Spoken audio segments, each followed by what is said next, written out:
Hi friends, नमस्कार, जय जगन्नाथ। आसतु आज बंधा कोबी आलू बाइगण तरकारी करिया। बंधा कोबी एठी काटली, बाइगण काटली, आलू काटली आउ पियाज भी टिके काटी नै जाईची। नै साइला परे कड़ा बसेली, तेल टिके पकेइली, जीरा लंका ताकू छिड़ेकी पकेया पड़ियो।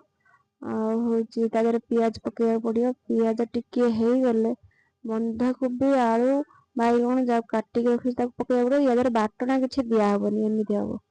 आउ आगे हाई रे रखिथिली, पानी सब जेमिति मरि जिवो। तापर लूण पकेइली, लूण टिके पकेइ मोळी गला परे हळदी तापर पकेइली।